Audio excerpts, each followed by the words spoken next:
Hi, you guys. Welcome back for our daily practice questions. It is day 38, and as always, y'all know I like to first get into my introduction and disclaimer before getting started with our questions for today. So, for those of you who are familiar with me, hey, y'all. For those of you who are new here, welcome, welcome, welcome. I'm Dr. Brittany Weinstock. I am a family nurse practitioner, and I am the founder and CEO of the Nursing Studio. I provide resources, tools, review courses, review videos, review books, digital flashcards, Q banks, one-on-one sessions, and more to assist nurses as well as nurse practitioners with success on their boards as well as in practice. I've been doing this since 2015, assisting nurses and nurse practitioners internationally with exam success. Now, y'all know my disclaimer and reminder is that we know there's no absolutes in medicine. We treat on a patient by patient basis, and any other questions that you see here, I have designed and created based on the current guidelines that are being tested on the ANCC as well as AAMP exam. Now, any of my videos where I'm teaching on things that we currently do in practice, I will always say that so there's no confusion. So with that being said, let's get into question number 1 for today. Question number 1 states, a 50-year-old male presents with fatigue and exertional dyspnea. On auscultation, you hear a harsh systolic ejection murmur that radiates to the carotid arteries. His blood pressure is elevated and he has a history of smoking. What is the most likely diagnosis? Is it A, mitral regurgitation, B, aortic stenosis, C, mitral stenosis, or D, aortic regurgitation? Take a moment and tell me what you got in the comments, y'all. Now, y'all know I always recommend reading the stem of the question first, as it allows you to slow down to ensure that you're answering what is even being asked of you, right? So here it says, what is the most likely diagnosis? And y'all know what I always tell you. If they're asking for a diagnosis, you need to run it back and look at those assessment findings, right? And here we're focused on a diagnosis of murmurs.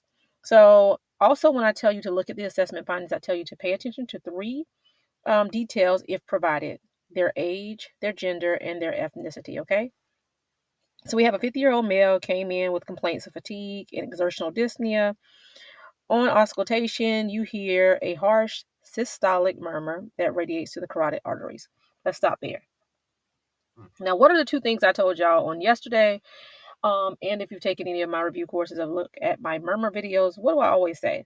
Focus on two things when you're trying to answer these questions on boards or exams. Number one, is it systolic or diastolic, right?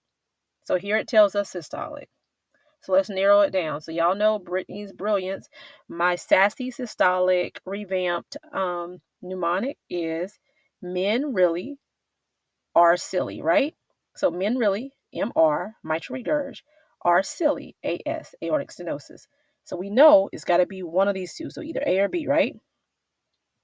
So now, what is the location? Aortic versus mitral location, right? So here it tells us that the murmur radiates to the carotid arteries. Which location radiates to the neck, the carotid arteries? Aortic, right? And mitral radiates to the axilla, right?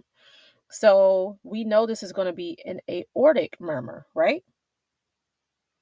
So which one is aortic that's systolic? It's aortic stenosis, right? So B is your best answer. Question number 2. A 60-year-old female presents with shortness of breath and a history of left-sided chest discomfort. On exam, you notice a dystolic murmur heard at the base of the heart. The patient's pulse is bounding.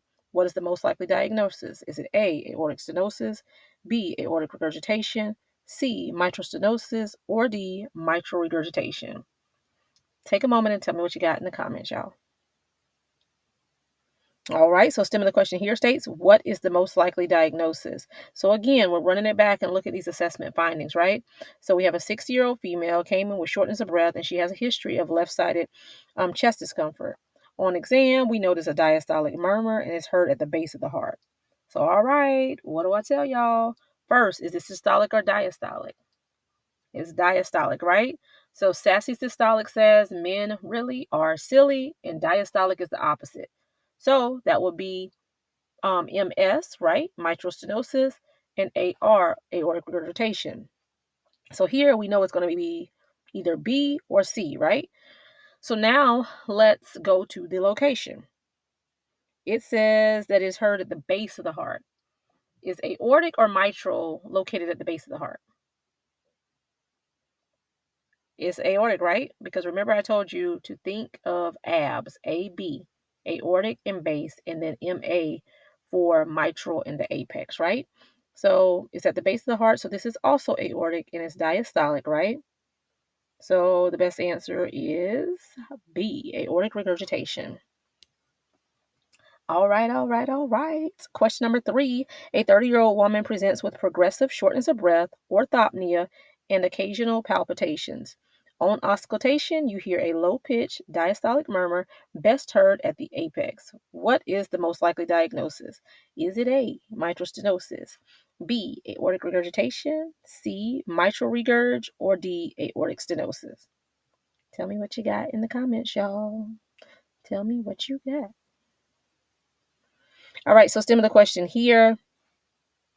On auscultation, you hear, I'm sorry. What is the most likely diagnosis? I was about to run you back a whole step further. What is the most likely diagnosis? So we have a 30-year-old woman. She presented with progressive shortness of breath, orthopnea, and occasional palpitations. On auscultation, you hear a low-pitched diastolic murmur, best heard at the apex. Is it systolic or diastolic? It's diastolic. So again, MSAR, right? So it's going to be either A or B here, right? And then it's heard at the apex of the heart. Remember, MA, mitral, is at the apex of the heart.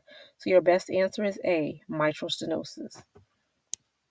All right, you guys. I hope you're finding these questions helpful. You know it is Heart Month, so we will continue to push through the cardiac system. So far, we have covered hypertension, cholesterol, and all of the therapies and different intensity levels. We have done the NYHA classification for congestive heart failure. We have done some of the murmur diagnosis. So we're going to continue to push through this thing. And once we kind of navigate through all of those areas, then we'll start to mix them up and apply them in different fashions to make sure that you're retaining it and applying the knowledge that you have gained effectively. Okay. But as always, y'all know what to do. Make sure that you like, comment, subscribe, and share with whomever you may think may find this beneficial as well. And make sure you meet me back here. But if you need any of the resources that I do offer, feel free to reach out to the nursing studio by giving us a call at 803 400 6864. You can also shoot a text message to this number or shoot us an email to the nursing studio, the number one at gmail.com. Everything that I offer is linked in the bio of this channel. When I say this, because I receive questions on this, if you go to the main, the nursing studio page at the top where the intro is and the bio of the page is listed, you will see that it says with included links. Like you can click on that and it'll drop down and it gives you everything, direct links to all of the things that I offer and the website, so that you can see what's included in that and see if that's something that you need as resources. But also, you know that I always tell you either call, text, or email if you're looking to utilize any of my one-on-one sessions, like my question analysis session, or just working with me for tutoring, or any of my custom packages or plans. A lot of my people who have been unsuccessful before, that I have taken them to successful board attempts, do those plans. But I always say I like to speak with you first so I can gauge what you truly need, because sometimes you don't need all these things. So it just depends on where you are in your board preparation process or in school. So I like to speak with you so we can really talk about where you are. I can gauge what you need, and then we can book what is appropriate for you for your greatest good, right? But y'all know what to do. Y'all make sure y'all meet me back here. Happy studying. Bye, y'all.